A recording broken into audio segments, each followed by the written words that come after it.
love stories.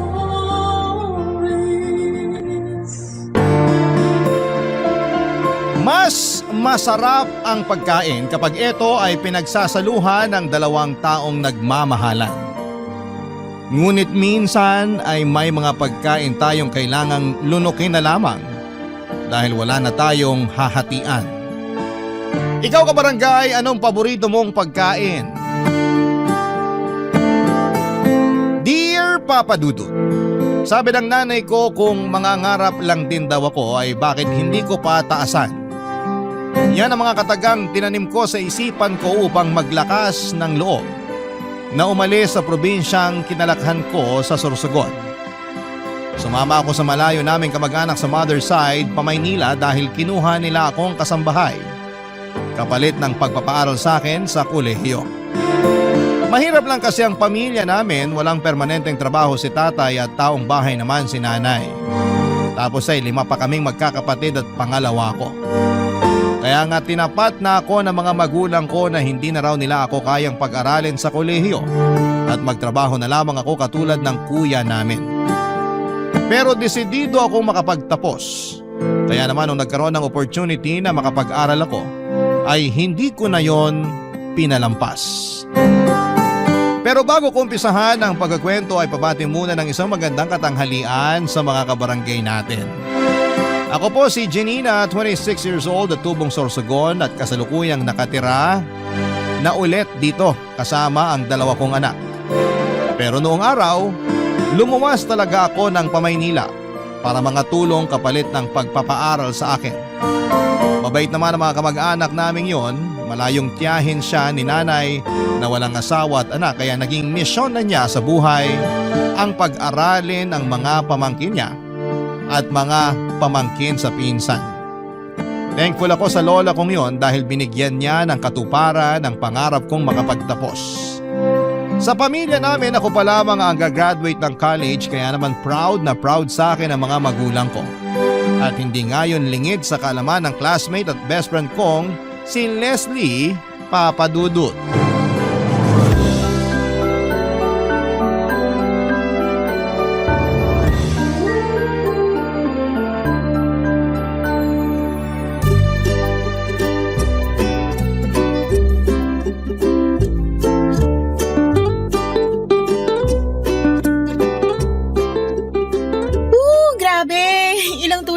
Bago graduation natin, Leslie. 1, 2, 5 tulog na lang. Excited na ako. Halata nga, kita ko nga ngiti mo. Ang lapad. Siyempre, matagal din nating hinintay tong pagkakataon na to na makagraduate tayo. Akala ko kasi madedelay dahil nag-pandemic pero buti naman hindi. Oo nga pero ang hirap pa rin kasi biglang nag-online class tapos dami pa rin mga restrictions. Pasalamat na lang tayo, unti-unti nang bumabalik sa dati yung lahat. 2021 na! Sigurado ako na mas magiging maluwag na sila sa susunod na taon. Dapat lang kasi paano tayo maghahanap ng trabaho niyan kung magla-lockdown ulit? Oo nga pero wag naman. Kasi kahit na sabihin pwedeng magpasa ng resume online, hindi lahat ng company nag-i-interview via phone. Yun talaga ang worry ko Kahit na nakagraduate na tayo, wala pa rin kasiguruhan yung magiging trabaho natin. Basta ako, may listahan na ng mga kumpanya na gusto kong pasukan. In fact, nagpaasa na nga ako ng resume sa kanila last week lang Talaga? Oo, naisip ko na kahit tumatakbo yung oras, meron na ako nagawa. Buti ka pa. Ako kasi wala pa. Busy pa ako sa ibang bagay. Pero yung totoo, kabado ko sa kung ano mangyayari sa atin pagkatapos ng graduation. Bakit naman? Iba na raw kasi yung labanan sa paghahanap ng trabaho Marami kang kakumpetensya na mas magaling sa'yo. Natatakot ako na mapag-iwanan. Hindi mangyayari yun kasi matalino ka naman. Pareho tayo. Ikaw lang yun, no? Average student lang naman ako. Hindi naman natin maiiwasang matakot pero ang mahalaga, harapin pa rin natin yung takot na yun at labanan. Ano naman kung marami kang kakumpetensya, marami rin namang oportunidad.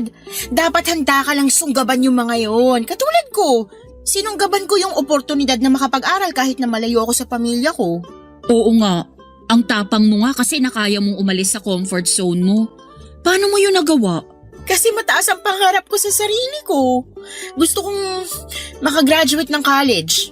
Hindi naman ako kayang pag-aralin nila nanay at tatay kaya ako na lang gumawa ng paraan. Buti na lang tinulungan ako ng kamag-anak ko.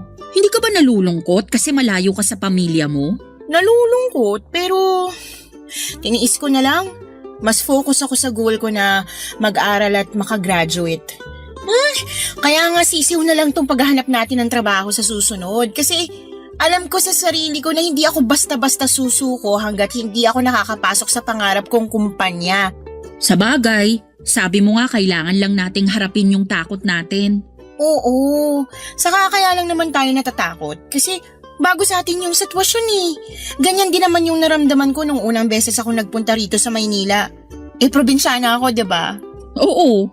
Pero habang tumatagal, nasasanay na ako. Tapos na-realize ko na kaya lang naman ako natakot kasi bago sa akin yung lugar na titirhan ko. Kapag bago tayo sa isang sitwasyon, normal na matakot tayo kasi hindi natin alam yung gagawin eh. Pero napag-aaralan naman lahat ng bagay. Basta tiyagain lang natin na matuto. Pasasaan din ba't mawawala rin yung takot na yun? Wow, ang galing mo talagang magsalita. Bigla tuloy lumakas ang loob ko. Basta tandaan mo, ano man ang mangyari, magiging maayos din ang lahat. Okay, tatandaan ko yan.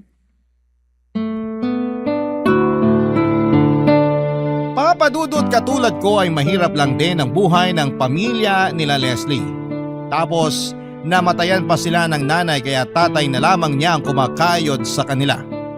Kaya nga nagkakaintindihan kami ng husto sa pagkakaroon ng mataas na pangarap na umasenso sa buhay pagdating ng panahon. Sa kaso ko papadudot ay isinaayos ko na sa isipan ko ang lahat ng mga bagay na gusto kong gawin pagka-graduate. Kung anong posisyon sa trabaho ang papasukin ko at kung saang kumpanya ako magtatrabaho. Goal-oriented kasi akong tao. Organisado rin at disiplinado. Kaya naman kumpiyansa ako sa kakayahan ko na maging madali sa akin ang buhay kapag nakapagtapos na ako. Kaya lang ay hindi pala yon ganon dahil ibang-iba ang realidad. Marami kang kakompetensya at hindi sapat ang talino lamang kung mahina kang dumiskarte. At napatunayan ko yon nang sa may ilang beses din akong na-reject sa mga kumpanyang inaplayan ko. Sa unang pagkakataon ay pinanghinaan ako ng loob na baka sa kangkungan na lamang ako pulutin. Bukod doon ay nahihiya na rin ako sa lola ko na nagpaaral sa akin dahil hindi naman habang buhay ay titira ako sa poder niya. Inaasahan din ako ng pamilya ko sa probinsya na makapagpapadala na ng pera sa kanila kaya naman kailangan ko nang magtrabaho.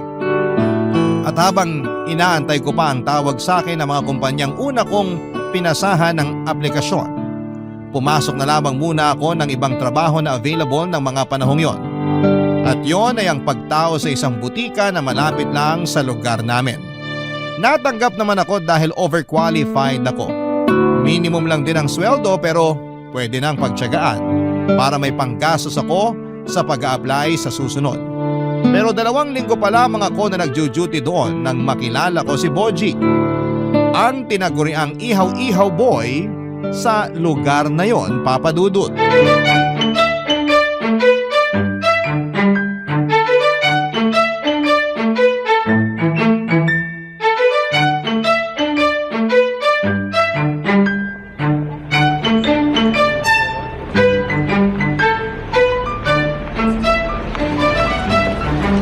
Hi Janina, may dala pala akong ihaw-ihaw.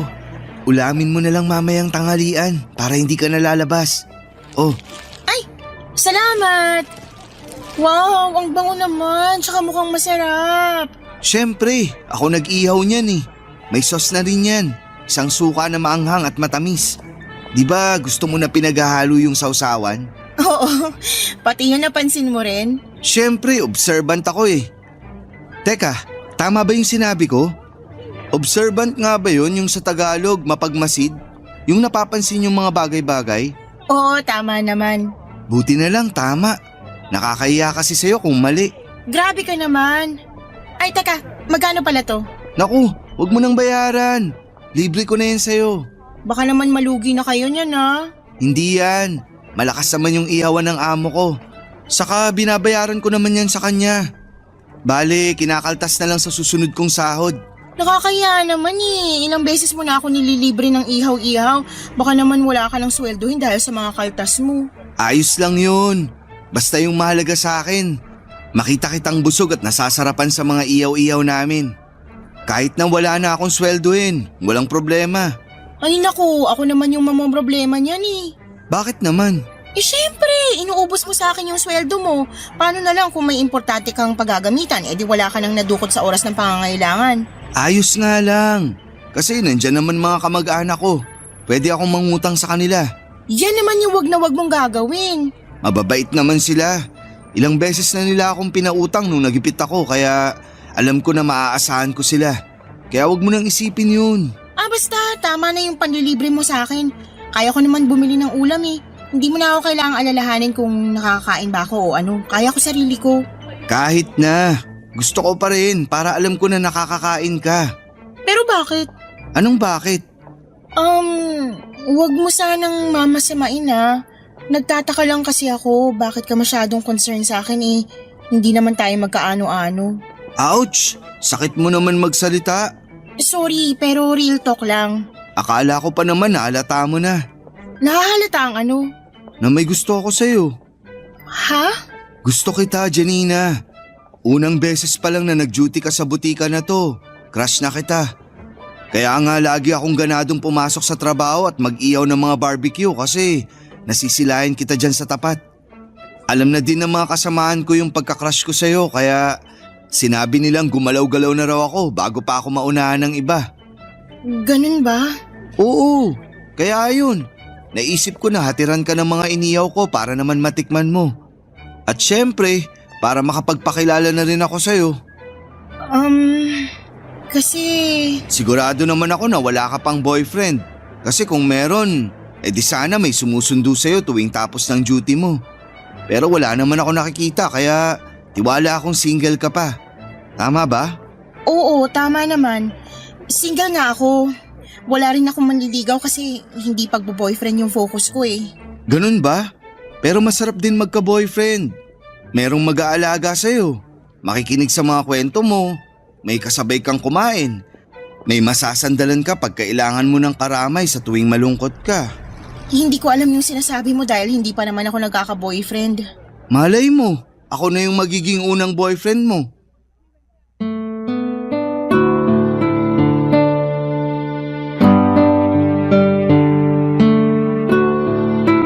Papadudot gwapo si Boji, moreno at matikas ang pangangatawan.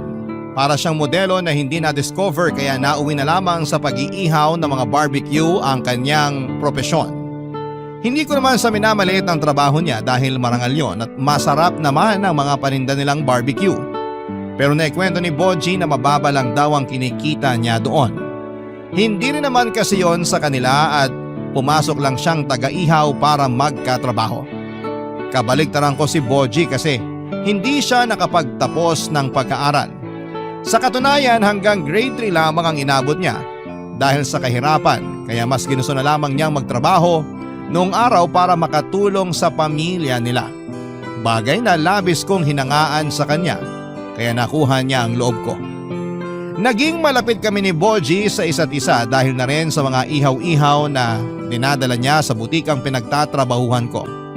At kapag natatapos ang duty ko ay niyayaya muna niya akong tumambay sa ihawan nila at pinapakain niya ng libre para raw busog na ako pag uwi sa bahay namin.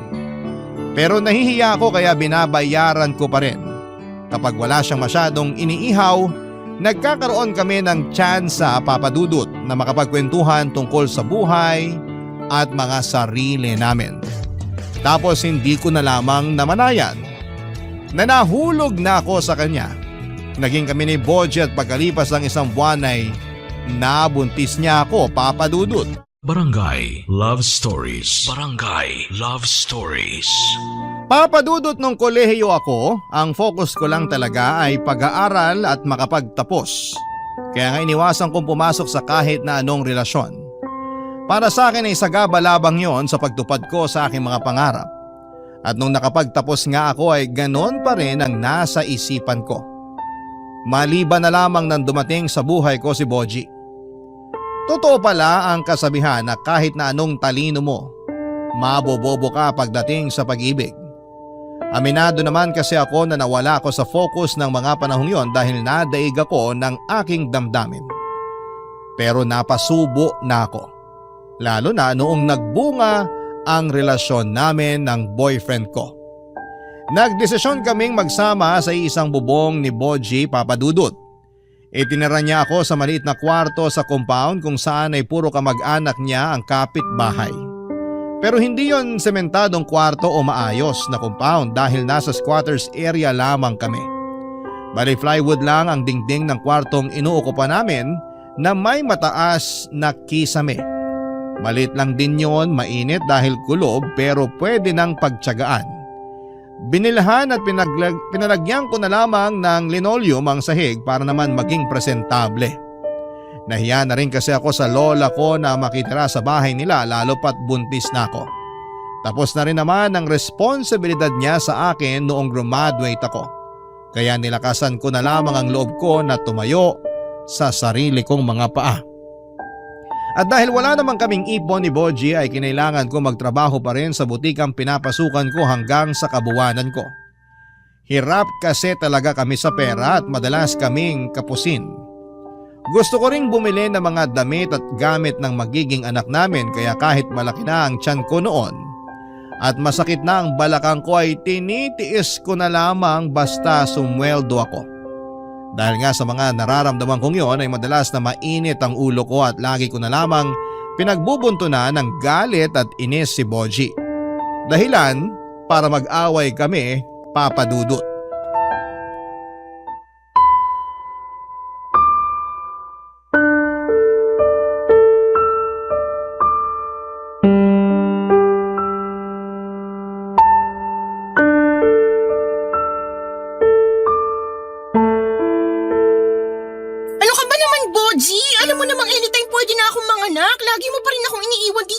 Natin.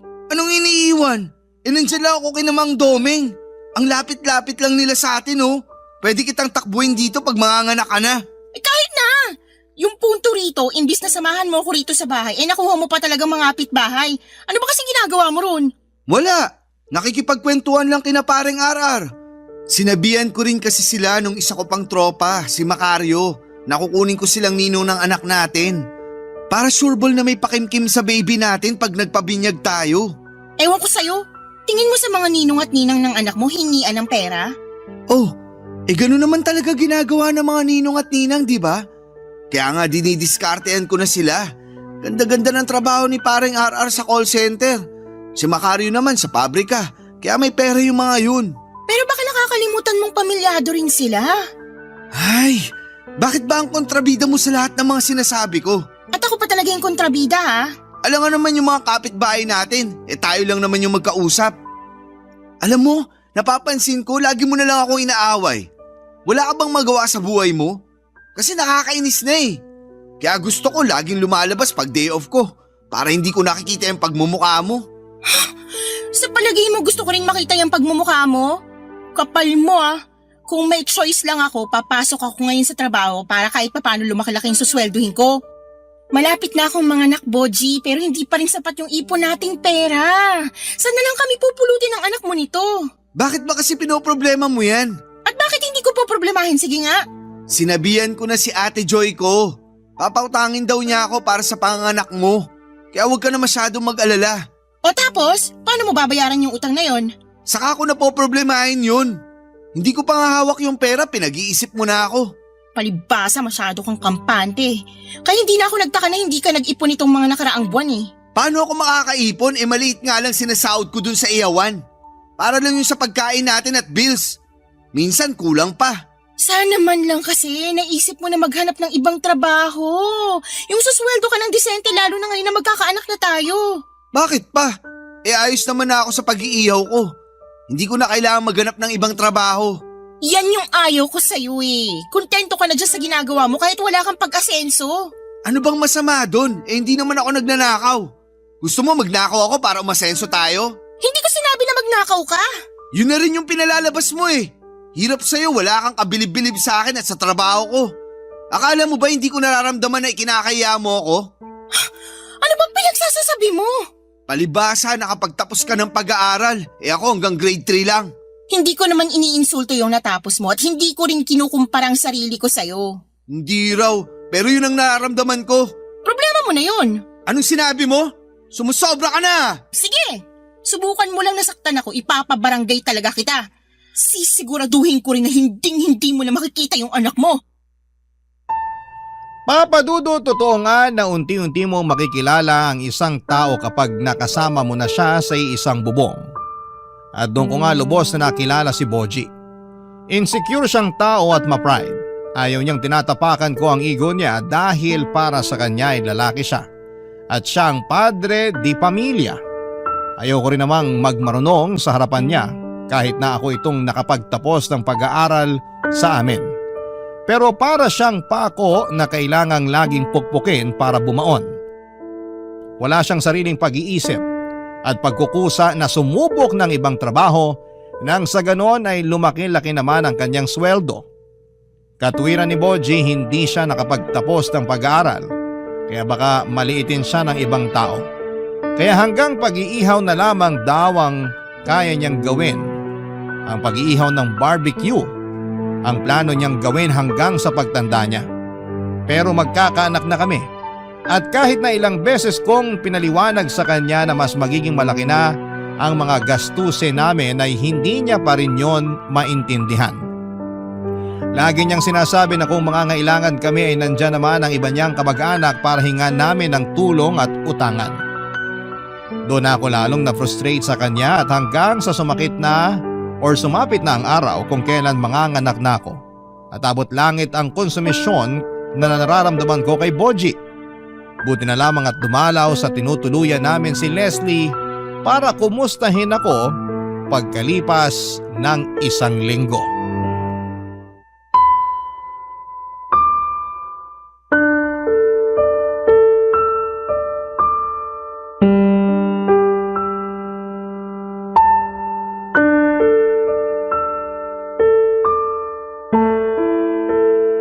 Kumusta ka na ba? Ito, pagod at puyat. Hirap pala ng may baby. Laging alanganin yung tulog ko.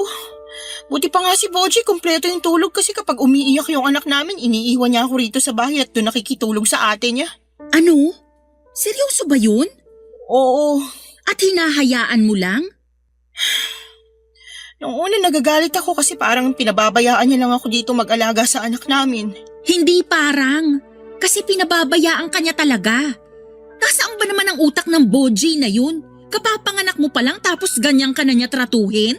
Katwiran niya kasi may trabaho pa siya kinabukasan. Paano na lang daw siya makakapagtrabaho ng maayos kung inaantok siya dahil sa ingay ng iyak ng anak namin. Kaya ayun, hinahayaan ko na lang. Pagod na rin kasi ako magalit sa kanya. Mas galit pa siya sa akin. Kapal naman ang mukha niya. Pwede ba ako magsabi sa'yo? Kasi hindi ko na kaya eh. Sobrang bigat na sa dibdib ko eh. Pakiramdam ko pag hindi ko na ilabas to, sasabog na lang ako bigla. Oo naman.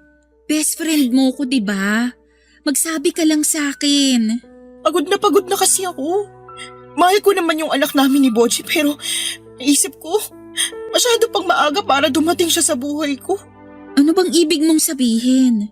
Sana hindi mo na ako pumayag na mabuntis ni Boji noon. Sana hindi ko na lang siya nakilala o kung sana iniwasan ko na lang siya.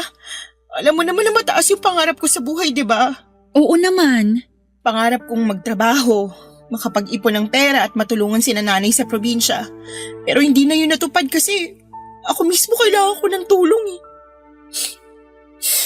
Sobrang awang-awa ako sa sitwasyon namin ng anak ko nung nanganak ako. Kasi public hospital lang yun, siksikan kami sa ward tapos may kahati pa kami sa higaan.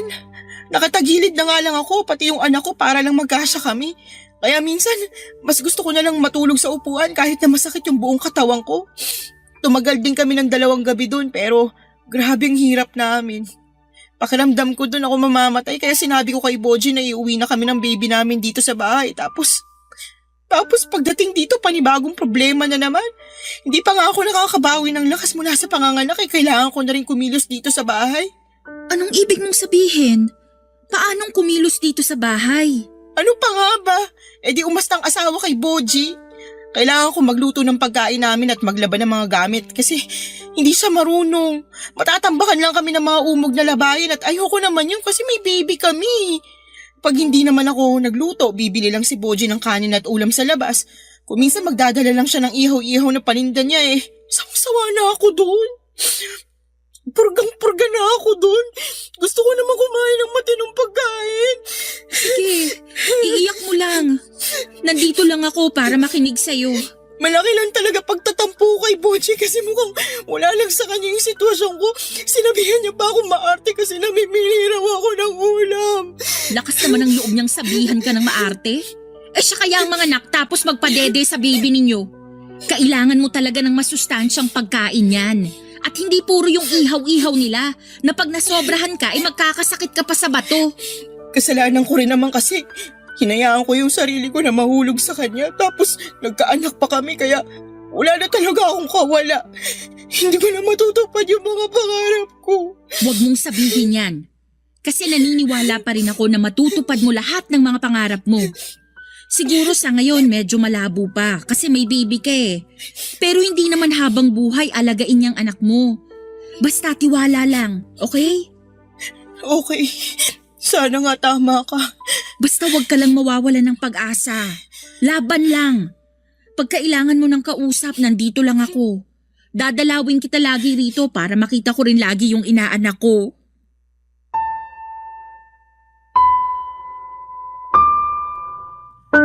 Papadudod siguro nga ay emosyonal lamang ako ng mga panahong yon. Kaya nailabas ko kay Leslie ang lahat ng daing at hinanaing ko sa buhay namin ni Boji. Pero hinayaan lamang ako ng kaibigan ko na umiyak at magkwento dahil alam niyang makakatulong sa akin na mailabas lahat ng yon. At totoo nga kasi dahil gumaan ang dibdib ko pero nandun pa rin yung tinik sa lalamunan ko. Don't get me wrong, masaya naman ako sa pagdating ng baby namin. Thankful ako kasi ligtas ko siyang naisilang pero paano na? Ano ang susunod? Nag-resign na rin kasi ako sa pinagtatrabahuhan kong butika kaya wala na akong pinagkakakitaan pa. Bukod doon ay sigurado akong magiging limitado na ang mga galaw ko dahil sa pag-aalaga ng anak namin. Tapos ay hindi ko pa maasahan si Boji sa maraming bagay. Ang hirap para akong mababaliw. May kinakasama nga ako pero para pa rin akong mag-isa. Gabi-gabi ay nananalangin ako sa Diyos na sana'y maghimala siya sa pamilya namin, Papa Dudut. Natulungan niya kami kasi natatakot akong maranasan din ang anak namin na maghirap. Noon pa nga lang na isinilang siya ay hikahos na kami. Paano na lamang kaya pag lumaki na siya? Yun talaga ang kinakatakot ko. Barangay Love Stories. Barangay Love Stories. Papadudot mabilis na lumipas ang isang taon, natuon ang buong atensyon ko sa pag-aalaga sa anak namin ni Boji. Sakitin kasi ito, payat at may pagkalampa. Kaya kahit gustuhin ko mang magtrabaho ay ayaw ko namang ipagkatiwala ang anak ko sa ibang tao. Pero nung nawala ng hanap buhay si Boji dahil nalugi ang ihawa na pinagtatrabahuhan niya, ako na ang kusang loob na kumilos para maghanap buhay. Alam ko naman na sa aming dalawa ay mas capable akong makapasok sa magandang trabaho dahil may tinapos ako. Pero dahil matagal din akong natenga, ay nakaramdam din ako ng pag-aalinlangan. Mabuti na lamang at to the rescue ang best friend kong si Leslie nang alokin niya akong maging tauhan sa laundry shop ng sister company kung saan siya nagtatrabaho. Hiring daw kasi doon at minimum pa rin ang kita pero meron namang bayad ang OT at may mga benepisyo pa.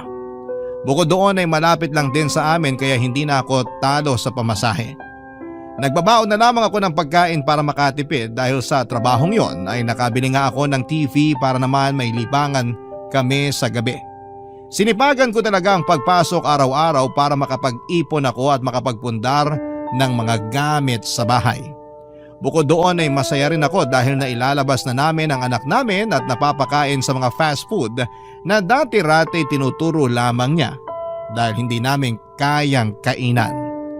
Kaso kung kailan ayos na sana ang lahat ay bigla namang umeksena ang kinakasama ko.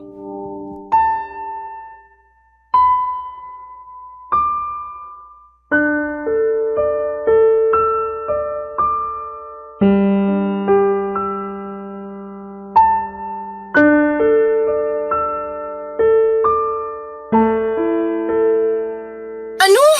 Nasisiraan ka na ba ng ulo? Siraulo na kung siraulo. Pero sundin mo na lang yung sinabi ko. At bakit ko naman gagawin yun? Kasi sinabi ko. Boji naman, wag mo naman gawin sa akin to. Wag mo akong pag-resignin sa trabaho ko. At bakit ayaw mo? Siguro totoo na may relasyon kayo nung katrabaho mong lalaki, no? Aminin mo na. Wala akong aaminin dahil wala naman kaming relasyon. Hindi ako naniniwala sa'yo. Nagsasabi ako ng totoo, ikaw yung nag-iimbento. Ah, ganon? Halika nga rito. Aray ko naman, wag mo naman ako sabunutin. Bakit hindi? Masyado ka nagmamatigas. Dapat lang sa'yo turuan ng leksyon. Boji! Bibitiwan lang kita kapag sinunod mo yung sinabi ko. Simula sa araw na to, hindi ka na papasok sa trabaho mo. Pero paano na lang yung pamilya natin? Pag nawalan ako ng trabaho, baka magutom tayo. Hindi mangyayari yun kasi ako magtatrabaho sa atin. Aray ko, bitiwan mo na ako, sabi. Ayan. Sana sa susunod magtanda ka na. Kasi bubunutin ko talaga mga buhok mo sa anit mo. Ang sama mo. Hindi ako masama. Saka ikaw naman yung may kasalanan. Masyado ka nagmamatigas. Hindi pagmamatigas yun. Iniisip ko lang kapakanan ng pamilya natin pag umalis ako sa trabaho ko.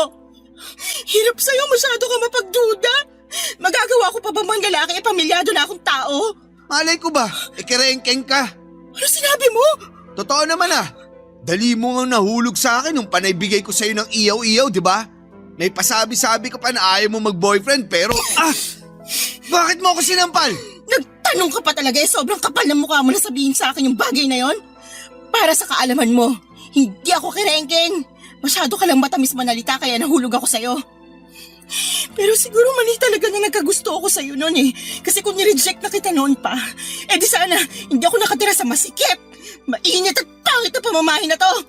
Hindi sana kami nakakaranas ng kagutuman ng anak mo.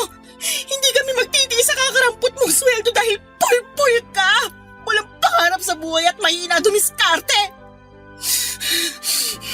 Alam mo, sana hindi na lang kita nakilala eh. Siguro mas maayos buhay ko ngayon. Ah, ganon? Di lumayas ka na sa pamamahay ko kung iinsultuin mo lang din ako. Masasaktan ka talaga kasi masyado ka madaldal. Bitawan mo ako, sabi!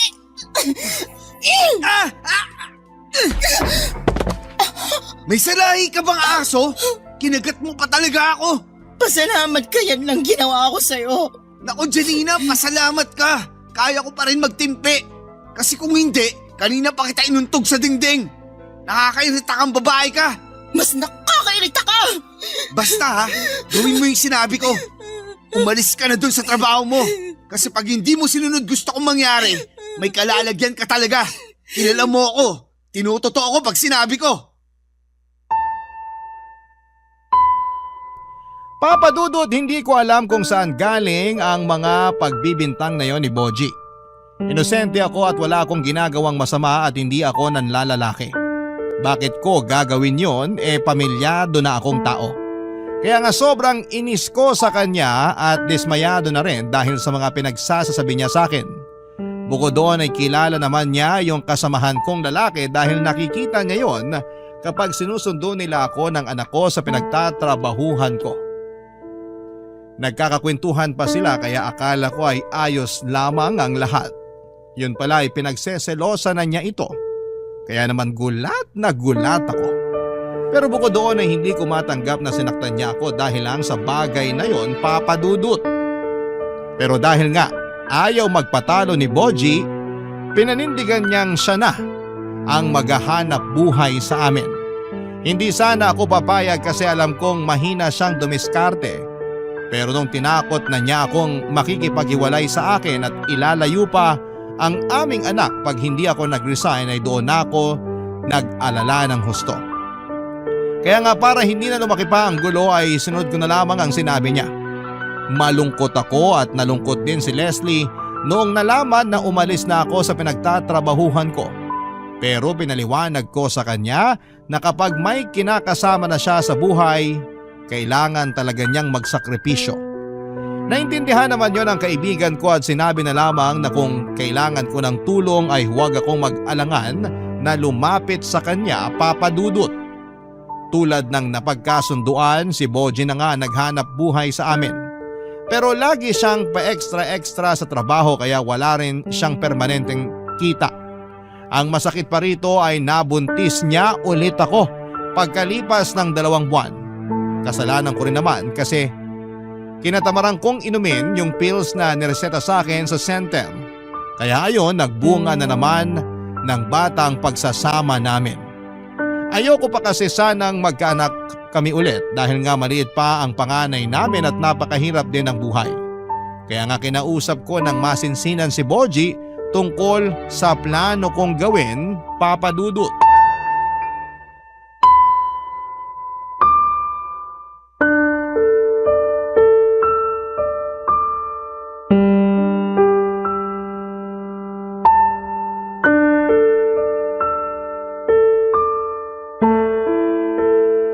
Ano?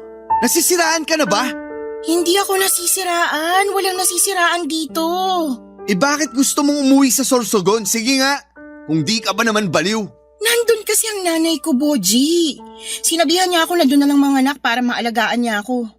Nakwento ko kasi sa kanya nung sitwasyon ko rito nung nanganak ako sa panganay natin. Kaya naman pala. Anong kaya naman pala? Kaya ka pinauuwi doon ng nanay mo kasi kung ano-anong kinuwento mo doon. Siguro sinabi mo na pinababayaan kita rito kaya ayaw mo na dito mga anak, no? Totoo naman na pinabayaan mo ko nung nanganak ako sa panganay natin Mas madalas pa nga yung gabi na hindi kita kasama rito sa bahay natin dahil nandun ka sa ate mo kasi Kasi ayaw mong mastorbo yung tulog mo sa iyak ng anak natin. Ayaw mong magpalit ng diaper niya kasi nandidiri ka kamo. Ayaw mo rin akong tulungan sa mga gawaing bahay kahit na alam mong nagpapadede ako. Matagal na yon. Saka bumawi naman ako sa inyo pagkatapos, di ba? Bumawi raw. Sa pagkakatanda ko, nagdadabog ka pa kapag inuutusan kita maghugas ng pinggan. Huwag ka na kasing manumbat. Ako naman nag-alaga sa anak natin nung nagtatrabaho ka. Hindi ako nanunumbat. Ayoko lang maranasan ulit yung nangyari ngayong buntis na naman ako. Sana naman intindihin mo. Naiintindihan ko naman, pero ayoko dun sa inyo. Bakit? Mabait naman sila nanay at tatay Oo, pero hindi ako sanay. Wala akong kakilala dun. Ano na lang trabahong papasukin ko, di ba? Pwede kang ipasok ni Kuya sa auto supply na pinagtatrabahuhan niya. Maganda pa sweldo doon tsaka may binipisyo.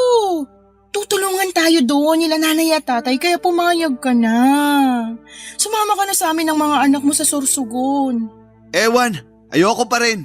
Mas sanay ako rito sa Maynila. Dito na ako pinanganak, kaya dito na ako mamamatay. Ano ba namang klaseng katwiran yan? Basta. Hindi mo na mababago yung desisyon ko. Kung gusto mong umuwi, kayo na lang ng mga bata. Pero ibig sabihin lang nun, hiwalay na tayo. Ano? Narinig mo yung sinabi ko. Kung gusto mong umuwi sa Sorsogon, kayo na lang ng mga bata. Pero hiwalay na tayo pag ginawa mo yon. Boji naman, hahayaan mo lumaki yung mga bata na walang ama? Mangyayari lang yon kapag nilayo mo sila sa akin. Ibig sabihin, kasalanan mo kasi ginusto mo yon. Sira ka ba? Nag-adjust ako nung tumira kasama mo rito pero hindi ka man na makakapag-adjust nung ako naman ang nagyayaya sa yung tumira sa probinsya namin. Baka nga mas maging mabuti pa yung buhay natin doon kaysa dito. Siguro kaya ayaw mong sumama sa amin kasi duwag ka. Anong sinabi mo? Duwag ka, Boji. Hindi ako makapaniwalang nagkaroon ako ng kinakasamang duwag at hindi kayang tumayo sa sariling mga paa. Lintik ka, Janina, ha? Ulitin mo pa yan kundi… Kundi ano? Sasaktan mo ako? Sasampalin? Sige, gawin mo para lalo kung gustuhin ilayo sa iyo yung mga anak natin. Tandaan mo, konti na lang malapit na ako mapuno sa'yo. Pinagtiyagaan kita, inintindi kasi kinakasama kita. Akala ko rin magbabago ka pero habang tumatagal lalo ka lang lumalala. Kung wala kang pangarap sa sarili mo, kung kontento ka na sa buhay mo, pwes, wag mo kami idamay ng mga anak mo. Sawang-sawa na akong pakisamahan ka. Bahala ka na sa buhay mo! Papa Dudut, hindi ko akalain na nagmahal ako ng isang duwag at mahina ang loob sa katauhan ni Boji. Kaya nga sobrang dismayado ko rin sa sarili ko dahil pinili na lamang ako or pipili na lamang ako ng lalaki ay doon pa ako bumagsak sa isang katulad niya. Kaya nga simula ng mga sandaling yon ay lalo akong naging desidido na umuwi na sa amin at iwanang mag-isa ang kinakasama ko sa Maynila. Wala na akong pakialam kahit na mga hulugan pa yon na maghihiwalay kami, makalayo lamang kami ng mga anak ko sa kanya. Kung tutuusin ay parang matagal na rin naman akong single parent sa mga anak ko. Kaya alam ko sa sarili ko na sa una lang mahirap at masakit. Pero sa huli ay makakayanan ko. Nang sumunod na buwan ay nagpasundo ako sa nanay ko sa Maynila para umuwi sa Sorsogon. Wala na rin namang nagawa ang iba pang kamag-anak ni Boji sa desisyon ko habang siya ay patuloy pa ring nagmamatigas na hindi sumama sa amin. Doon pa lamang ay tinanggap ko na hindi niya kami ganong kamahal para piliin. Kaya umalis kami ni nanay sa tinutuluyan namin pauwi sa probinsya. Dito ko na nga pinanganak ang pangalawa ko sa Sorsogon at aaminin kong may sa ilang buwan din akong umasa na pupuntahan kami doon ni Boji. Pero hindi na yata mangyayari yon matapos kong matanggap ang balita na meron na raw siyang bagong kinakasama at magkakaanak na rin sila. Masakit, oo. Pero pinagpasa Diyos ko na lamang ang lahat. Hindi siya kawalan sa amin ng mga bata dahil kontento na ako sa buhay ko sa ngayon. Sa kasalukuyan ay nag-reseller ako ng mga frozen goods at meron na rin kaming munting tindahan dito sa bahay ng mga magulang ko. Noong nakapagpundar ako ng laptop at nakapagpakabit ng internet ay nag-aral ako para maging isang VA. Sa awa naman ng Diyos ay meron na akong mga kliyente kaya kumikita rin ako ng sapat at matino. Kung tatanungin ninyo ako kung kumusta na ang puso ko, masasabi ko Papa Dudut na unti-unti na akong naghihilom. Mas naging matatag din ako sa buhay dahil sa mga pinagdadaanan ko. Kaya kahit papaano ay thankful pa rin ako na nalagpasan ko yon. Ang mahalaga na lamang sa akin ngayon ay ang kapakanan ng mga anak ko at ng pamilya ko. Hanggang dito na lamang po ang sulat ko at maraming salamat po sakaling mapili po ninyong i-ere sa Barangay Love Stories. Gusto ko na rin pong kunin ang pagkakataon na magpasalamat sa inyong programa dahil ito ang nagsisilbi kong kaibigan at libangan. Number 1 po talaga kayo sa puso ko. Ang inyong kapuso at kabarangay, Janina. Barangay Love Stories. Barangay Love Stories. Anong say mo sa Barangay Love Stories na ito? Pagkwentuhan natin sa comment section yan. Nagustuhan ng iyong napakinggan? Ituloy yan via live stream sa www.gmanetwork.com/radio.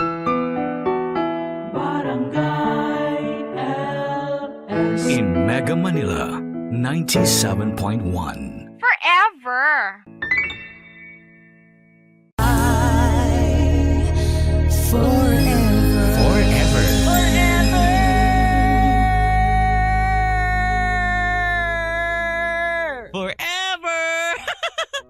tatay, ama, daddy, papa. Ano man ang tawag natin sa kanila, sila ang kokompleto sa ating pagkatao. Sila ang nagpapatatag sa ating pamilya, kaya sila ang tinuturing nating haligi ng tahanan. Pero paano kung ang inakala mong tatay ay isang pusong mamon? Ipagmamalaki mo pa rin ba siya o ikakahiya? Ako po ang inyong si Papa Dudut sa mga kwento ng pag-ibig, buhay at pag-asa. Dito sa Barangay Love Stories. Dear Papa Dudut, ako po si Lorraine at bata pa lamang ako ay malapit na ako sa aking papa. Siya kasi ang madalas kong kasama dahil si mama ay nasa ibang bansa at isa siyang OFW.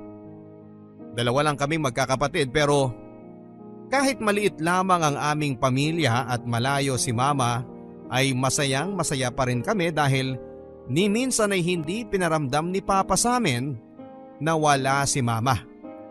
Siya din kasi ang tumatayo bilang mama namin. Pa? Bakit parang halos lahat ng gawaing bahay alam mo? Hindi ba lalaki ka naman? Tanong ko kay Papa habang nagluluto pagkatapos niyang maglaba. Anak, hindi naman porket lalaki ako walang gawaing pambabae na akong gagawin. Dapat all around. Ang sabi ni Papa at ngumiti ako. Ang galing mo talaga pa. Bilib ako sa'yo. Kasi kahit wala si Mama naalagaan mo pa rin kami ng maayos ni Angelica. Ayaw mo bang magtrabaho pa? Ang tanong ko sa kanya. Gustuhin ko man anak, hindi pwede. Ayaw kung kanino ko lang iwan ang kapatid mo. Babae pa man din kayong dalawa. Bakit anak? Ayaw mo bang nandito si Papa? Ang tanong ni Papa sa akin at ngumiti lang ako. Papa naman, syempre gusto kong kasama namin kayo ni Angelica. Hayaan mo pa. Kapag nakagraduate ako at nakahanap po ako ng maayos na trabaho, pauuwiin ko na si Mama para dito na lang kayo sa bahay tapos ako naman ang manlilibre sa inyo. Ang sabi ko kay Papa. Nakita ko ang pangingilid ng luha sa kanyang mga mata. Salamat anak ha.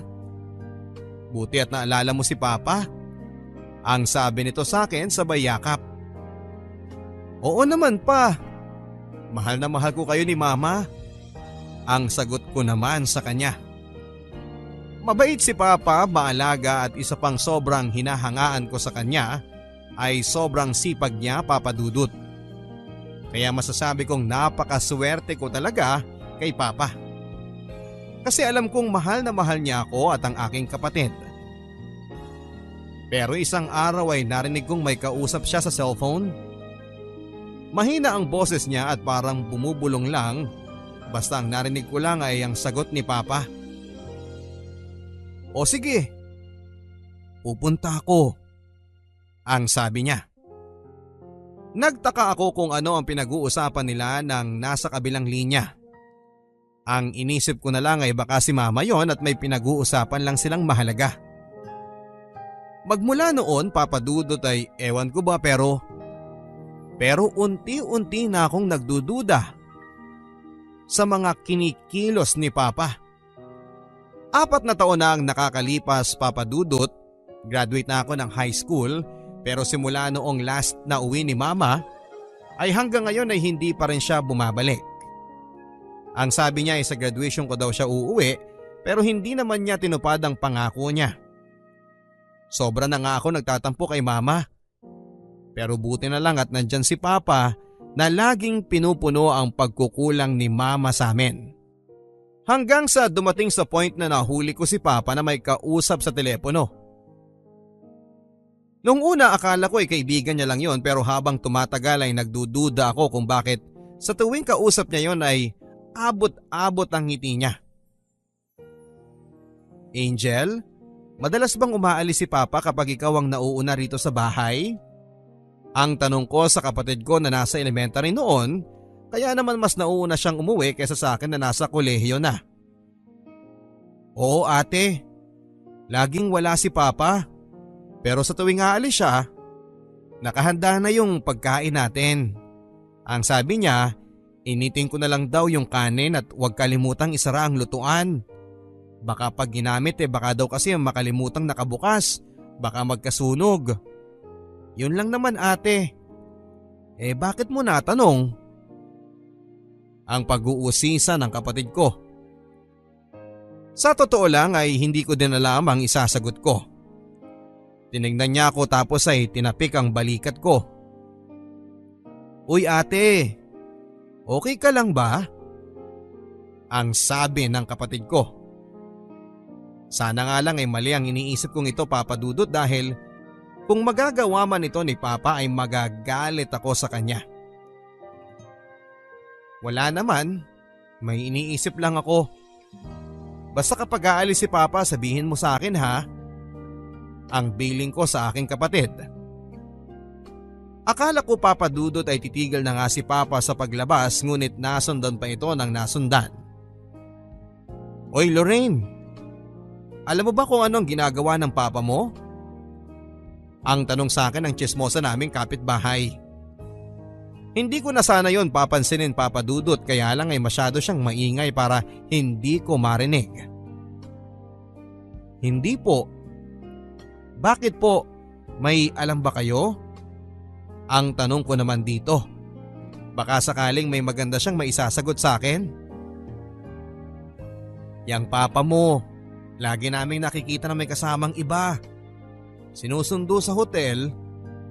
Naku ha, yan ang nga bang sinasabi ko eh. Porket wala dito ang mama mo, ganyan ang gagawin niya. Ay naku, ang mga lalaki talaga. Hindi makontento sa isa. Ang pagdidiin pa nito. Noong una ay ayaw ko sanang patulan ang mga sinasabi niya pero andito na rin lang kaya tinanong ko na. Sino po ba yung nakita niyong kasama ni Papa?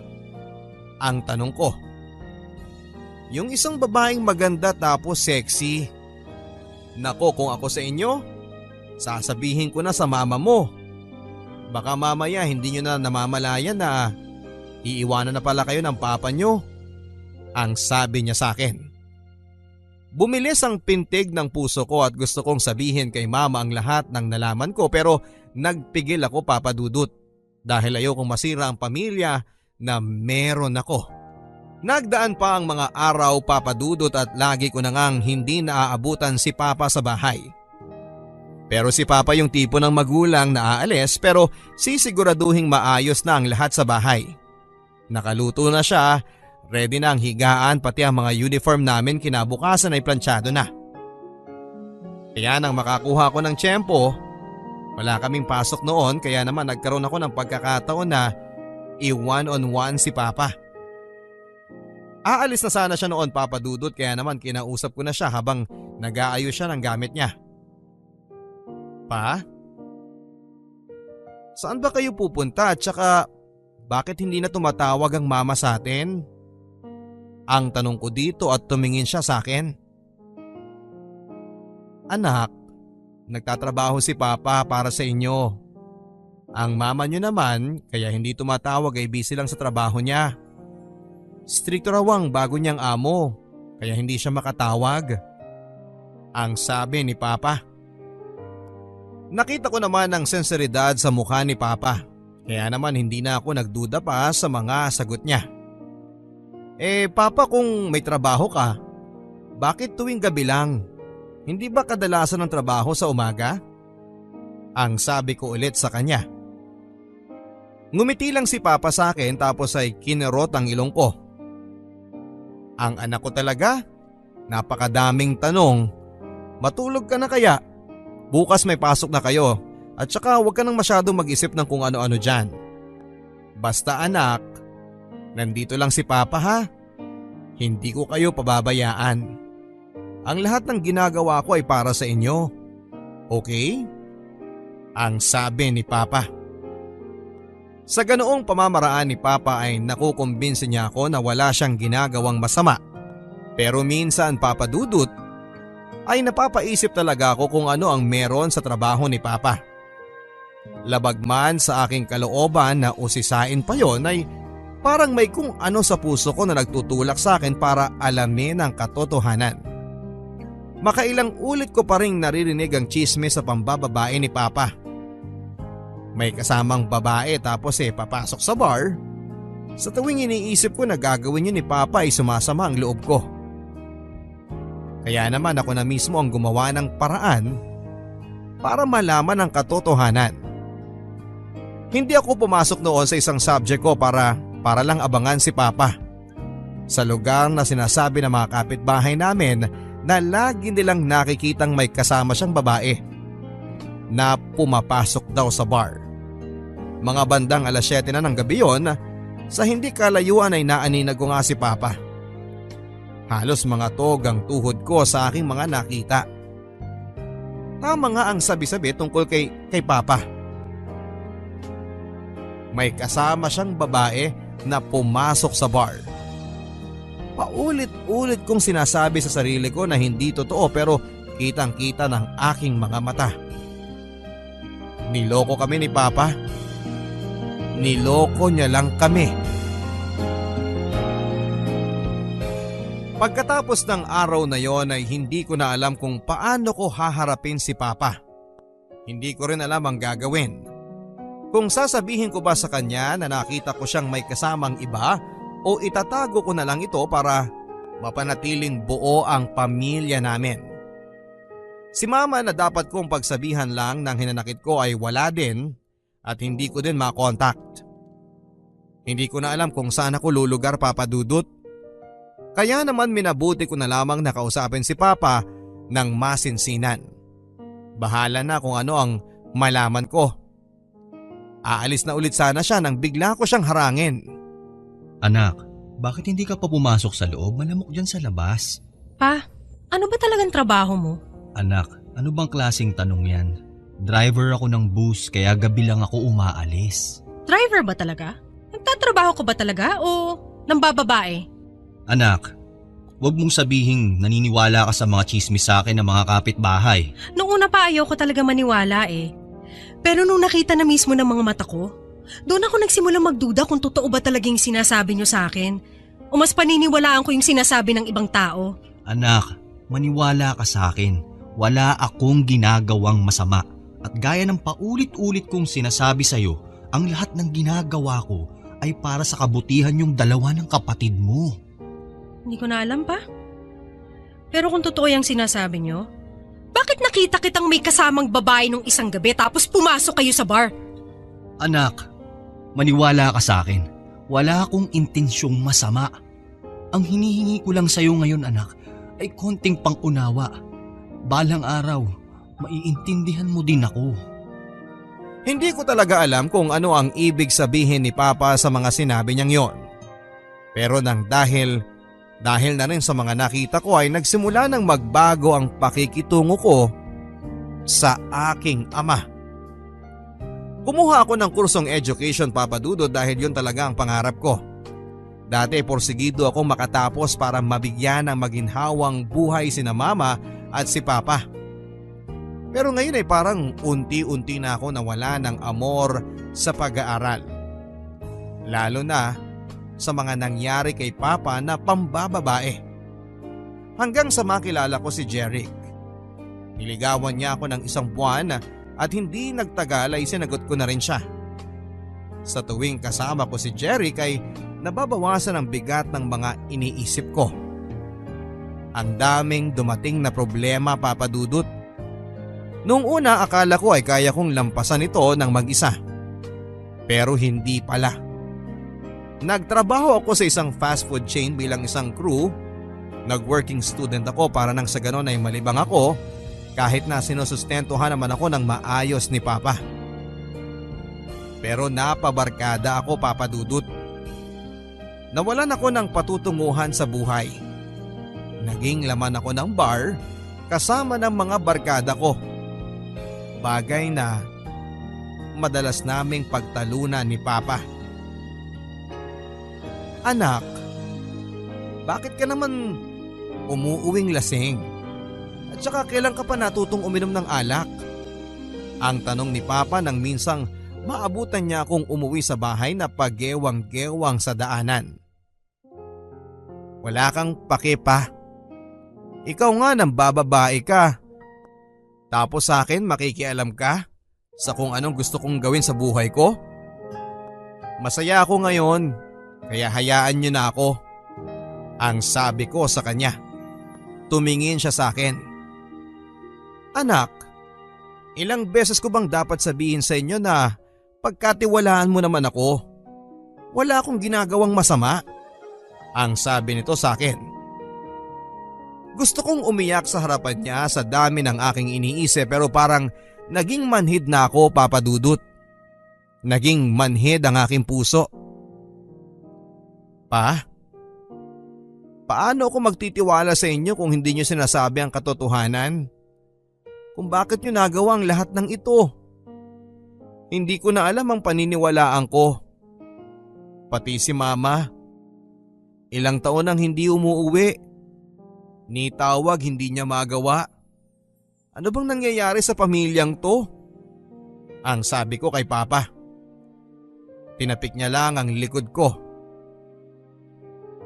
Anak, Kahit na anong mangyari, hindi ko kayo kayang iwan ng kapatid mo. Ang sabi ni Papa. Gusto kong umiyak sa harap niya pero pinigilan ko. Kahit kanina pang nag-uunahan ang aking mga luha. Papa Dudut, nagpatuloy ang gawain kong pag-inom at pagbabarkada. Napabayaan ko na ang grades ko. Sobra talaga akong naapektuhan sa mga pinaggagawa ni Papa. At hanggang ngayon ay palaisipan pa rin sa akin kung dapat ko ba siyang pagkatiwalaan gaya ng mga sinasabi niya o dapat nga ba akong magalit dahil sa ginagawa niya. Hindi ko na talaga alam ang gagawin ko, Papa Dudut. Hanggang sa ako na mismo ang nakadiskubre ng matagal nang tinatago ni Papa. Mga bandang 3:00 na yon nang maalimpungatan ako at magising. Pumunta ako ng kusina para uminom ng tubig. Nakita ko ang bukas na kwarto ni Papa. Sumilip ako at wala pa nga siya. Binuksan ko ang ilaw at naghalungkat sa mga gamit niya.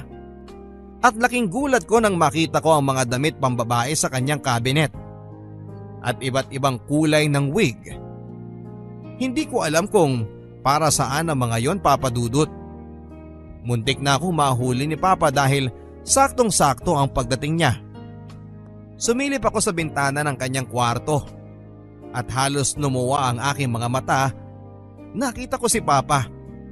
May kasamang lalaki at magkahawak pa sila ng kamay.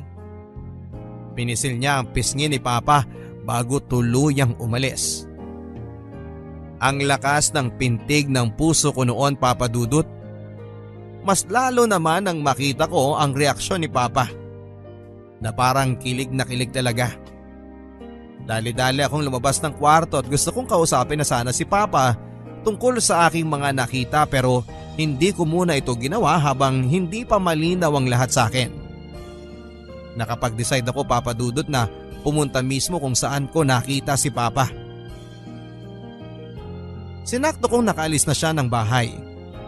Nakita ko ang makailang ulit niyang tawag at text sa akin pero hindi ko yon pinapansin. Malamang ay nag-worry na siya dahil hindi pa rin ako nakakauwi. Hindi ko alam kung saan ko makikita si Papa. Masyadong maingay at masyadong mailaw ang pinasok kong lugar. Maraming tao at ang lakas ng mga hiyawan nila sa mga nagpe-perform. Isang bar ang pinagtatrabahuhan ni Papa. Hindi siya tulad ng bar na iniisip ko dahil mga bakla ang performer dito. Hindi sila sumasayaw, nagpapatawa sila at karamihan din sa mga waitress ay bakla na aakalain mong babae talaga sa una mong kita.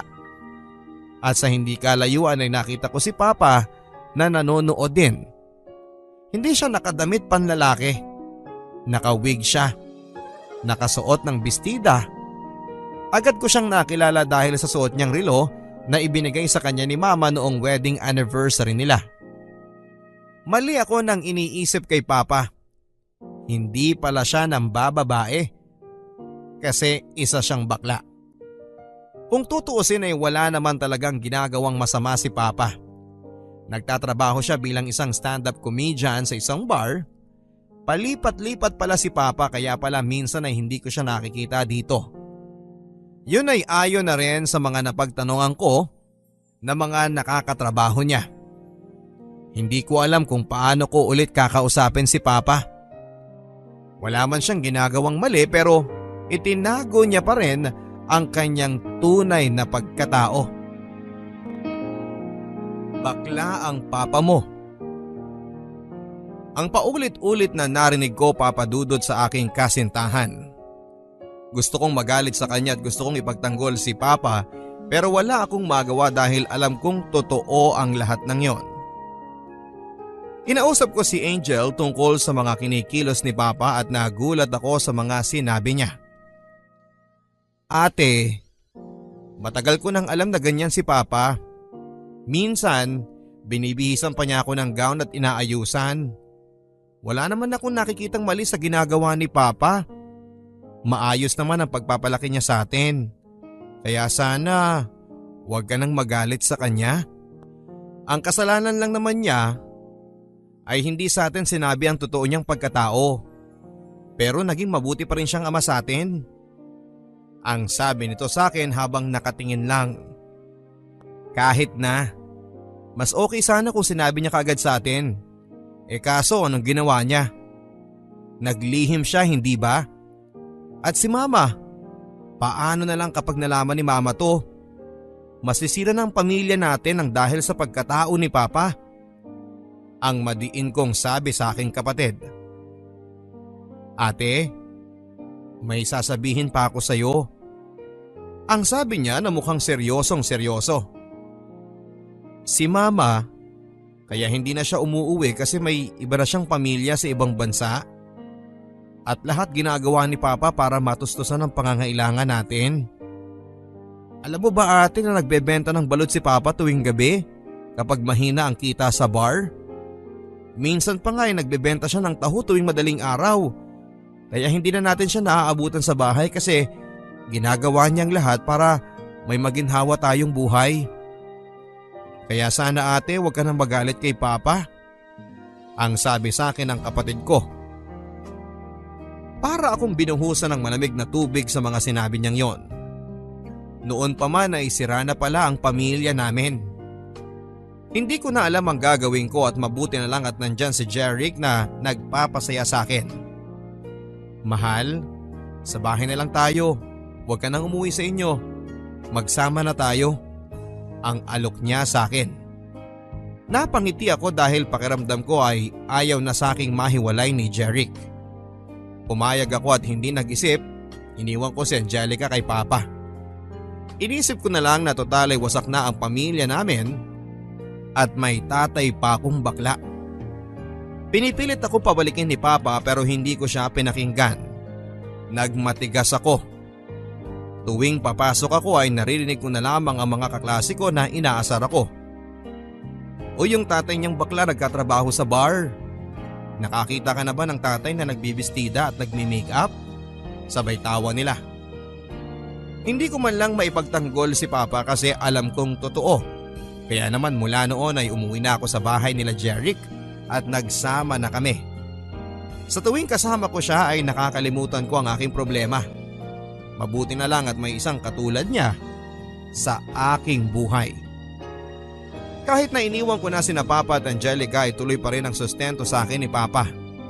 Ang sabi ni Angel ay lagi na lang daw may sakit si Papa. Pero ganoon pa man ay pumapasok pa rin siya kasi magka-college na rin ang aking kapatid at gusto raw ni Papa ang makatapos din siya ng pag-aaral. Sumama din ang loob ko Papa Dudut dahil hindi sinabi ni Papa sa akin, mabuti pa kay Angelica at sinabi niya lahat pero wala akong kaalam-alam. Ayaw kasi ni Papa na magkaproblema ka. Alam mo kung gaano kanya kamahal kaya sana bumalik ka na ate. Ang pagsusumamo ni Angel sa akin. Pero nagmatigas ako Papa Dudut dahil masaya na ako sa piling ni Jeric. Pero habang tumatagal ay unti-unti din siyang nagbago. Hindi na ako nakakapasok kasi lahat ng allowance ko at pantuition ay kinukuha niya at ginagamit niya para sa kanyang bisyo. At ang pamilya niya noon ay nagbago din ang pakikitungo sa akin.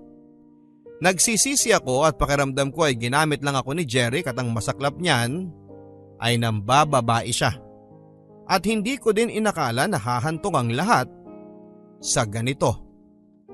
Mahal, lasing ka na naman. Please bawasan mo na yung pag-iinom mo.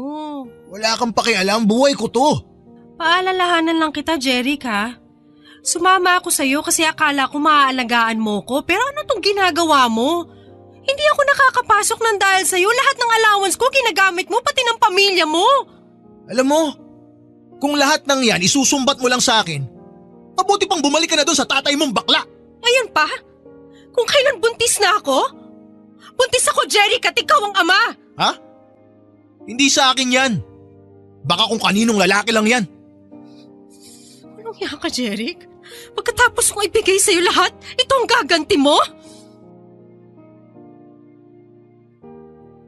Ang masaya naming pagsasama ni Jeric ay sa ganoong paraan lang natapos at hindi ko alam ang gagawin ko. Hindi ko alam kung saan ako pupunta. Ayoko nang bumalik sa amin kasi ayokong makita si Papa. Pero anong gagawin ko? Hindi ko na alam kung saan ako pupunta.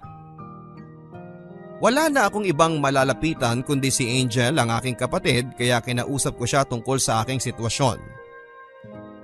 Ate, bumalik ka na. Miss na miss ka na namin ni Papa. Ang sabi nito sa akin. Ayoko nang bumalik doon. Hiyang-hiya na ako sa ginawa ko at paano ko sasabihin kay Papa na nabuntis ako. Ang sabi ko sa kanya. Nanlaki ang mga mata ni Angel at nagulat siya sa mga sinabi ko. Tama ka, Angel. Buntis ako pero anong ginawa ni Jeric? Akala ko pananagutan niya ako pero hindi. Iniwan niya lang ako sa ere. Ang sabi ko sa kanya na umiiyak na. Niyakap ako ni Angel. Ate, andito lang kami ni Papa. Bumalik ka na please. Ang sabi niya sa akin. Kaya kahit labag sa aking kalooban na bumalik at makitang muli si Papa ay wala na akong ibang choice. Pagkarating ko sa bahay ay nakita ko nga si Papa. Nakahiga at namumugto ang mata at bumagsak ang kanyang katawan. Naalala ko na halos 5 buwan ko na pala siyang hindi nakikita. At ang allowance na ibinibigay niya sa akin ay pinapaabot lang niya kay Angel. Yung kasi ang billing ko na ayaw ko siyang makita. Pero halos manghina ako nang makita ko siya, Papa Dudut. Nakaramdam ako ng awa at galit sa aking sarili. Paano ko ito nagawa kay Papa? Pa? Ano nangyari sa'yo? Anak, medyo tinangkaso lang ang papa mo. Pero huwag kang mag-alala. Pak na pak pa rin ang beauty. Papa, sorry kung naging matigas ako sa inyo. Sorry sa mga kasalanan ko. Ano ka ba, anak? Kalimutan na natin yun. Ang mahalaga, nandito ka na at kasama na namin ulit. Pero pa, may kasalanan po ako. Ano yun, anak? Buntis ako pa. Pero hindi ako pananagutan ni Jeric. Yung boyfriend mo? Totoo ba yan, anak? Naku, gusto ko siyang sabunutan. Pa, hindi ba kayo galit sa akin? Dahil hindi na ako nakapag-aral ng dahil sa ginawa ko. Lahat ng allowance ko napupunta lang lahat sa kanya, ginagamit niya sa bisyo niya. Anak, wala na tayong magagawa kung yun na nangyari. Ang mahalaga ay alam mo na ang pagkakamali mo. Salamat pa. Pinangako ko pong bubuhayin ko na maayos yung anak ko kahit ako lang mag-isa. Kahit anong mangyari, anak, hindi ka mag-iisa dahil kasama mo kami. Laking pasasalamat ko, Papa Dudut, dahil buong puso pa rin akong tinanggap ni Papa sa kabila ng mga pagkukulang ko at sa aking mga nagawang pagkakamali sa kanya. Kaya ngayon ay handa na akong magbagong buhay para sa aking pamilya at sa aking magiging anak. Nagkasakit si Papa, pero mabuti na lamang at naagapan at hindi naging malala dahil daw ito sa kanyang paninigarilyo. Kaya naman minabuti na niyang tigilan ang kanyang pagyoyosi. Ako naman, Papa Dudut, ay nagpatuloy sa pag-aaral kahit buntis ako. Hindi ito naging hadlang sa aking kagustuhang makapagtapos ng pag-aaral. Hanggang sa unti-unti ay nakatapos na ako. Kasama ko sa aking sinapupunan ng aking anak. Laking pasasalamat ko, Papa Dudut, sa pangalawang pagkakataon na ibinigay sa akin ni Papa. Pero sa aking 7 buwan na pagdadalang tao ay nakunan ako, Papa Dudut. Sobra akong nalungkot sa mga nangyari. Para ba akong siningil ng tadhana dahil sa mga nagawa ko kay Papa? Papa, bakit ganun? Kung kailan handa na akong magbago, parang pinagbabayad ako ng tadhana sa mga nagawa ko sa inyo. Anak, huwag mong isipin yan. Hindi naman natin ginusto na mawala ang anak mo. Pero pa, walang ibang dapat sisihin dito kundi ako dahil sa mga nangyayari sinisingil na ako ng karma. Basta anak, kahit na anuman ang pagdaanan mo ay nandito pa rin kami ng kapatid mo. At hindi ka namin iiwan. O siya, huwag ka nang umiyak. Aura na para pak. Si Papa talaga. Kahit kailan joker. At least napapatawa kita. Mahal na mahal kita, anak. Mahal na mahal din kita pa. Pangako sa susunod na magmamahal ako, ang hahanapin ko yung katulad nyo. Katulad kong pusong mamon? Kahit pusong mamon pa siya, kung mahihigitan niya yung pagmamahal na binibigay mo sa akin. Ay naku anak, mukhang mahihirapan ka. Kasi wala nang hihigit pa sa pagmamahal ko sa inyo. Ang sarap sa pakiramdam na may taong handang yakapin ang lahat ng iyong pagkakamali at handa kang tulungan kahit na ilang beses ka pang madapa. Yung mamahalin ka ng walang pag-aalinlangan at lahat ng iyon ay natagpuan ko lang sa aking papa. Pinangako ko sa aking sarili na maghahanap ako ng maayos na trabaho para makatulong kay papa at hindi na siya magtrabaho pang muli. Si mama, Papa Dudut ay tuluyan na kaming kinalimutan. Hindi na siya nagpadala ng sustento at pinutol na niya ng tuluyan ang komunikasyon namin. Ang huling balita namin sa kanya ay nagkaroon siya ng anak. Aaminin ko na nasaktan ako noon, lalo na nang makita ko ang bago niyang pamilya. Pinagtuunan ko na lamang ng pansin ang aking let, nag-review ako ng maayos at laking gulat ko na lamang na lahat ng aking paghihirap sa wakas ay nasuklian din. Bakit ba nagtatatakbo ka dyan, anak? Pa! May teacher ka na! Anong ibig mong sabihin? Pa! Nakapasa ako sa board exam! Talaga? Oo! Totoo ba yung sinasabi mo? Oo pa! Mapapalitan ko na lahat ng paghihirap nyo! Naku anak, salamat sa Diyos! Salamat din sa inyo pa! Dahil kung wala kayo, hindi ko maabot lahat ng meron ako ngayon. Ikaw ang pinaka-the best na tatay sa buong mundo!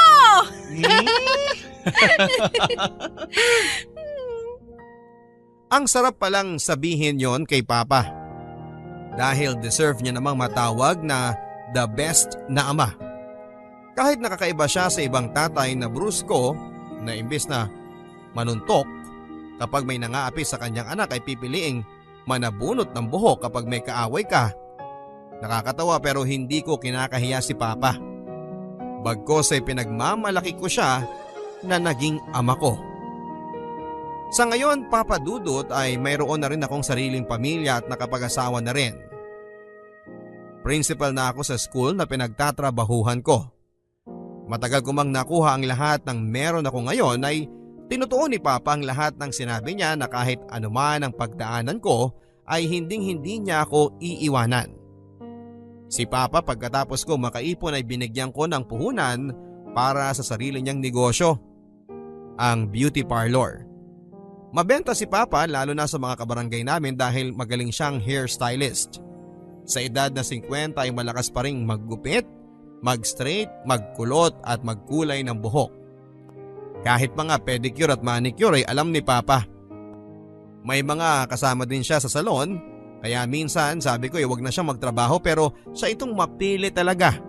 Libangan na lang daw niya ito, lalo na kay Angelica na lagi niyang inaayusan dahil mahilig ang aking kapatid sa pagsali sa mga beauty pageant. Dahil na rin kay Papa. Kaya ayon, ang saya-saya nilang dalawa. Ako naman ay biniyayaan ng masipag at responsableng asawa at may isa na rin po akong anak na si Abilene.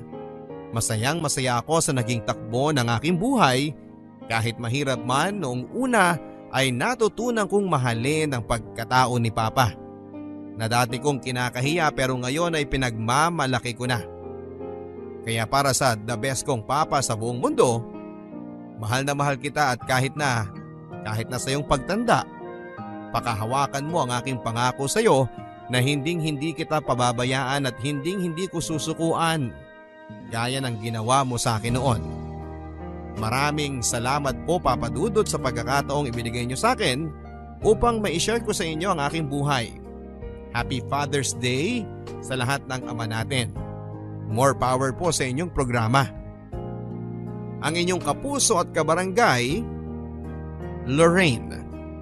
Minsan hindi natin maintindihan ang ating mga magulang. Lalong-lalo na sa ating mga tatay na masyadong mahigpit po sa atin. Minsan ay nasasakal na tayo dahil gustuhin man nating tumayo sa ating mga sariling paa ay hindi natin magawa dahil kailangan natin silang sundin. Pero sa huli ay ang lahat pala ng paghihigpit na ginagawa ng ating ama ay para sa ating kabutihan. Ano man ang trabaho, ano man ang pagkatao, hindi kailanman tayo mabubuo kapag wala ang pagmamahal ng ating ama. Ang ating ama na kayang magpuyat, kayang magtrabaho 24 oras para lamang mabigyan tayo ng magandang buhay. Kaya naman sa araw nila ay marapat lamang na pasalamatan natin sila sa lahat ng kanilang sakripisyo para sa atin. Kaya sa ating mga tatay, Happy Father's Day. Ito po ang mga kwento ng pag-ibig, buhay at pag-asa kasama ng inyong Papa Dudut sa Barangay Love Stories. Forever.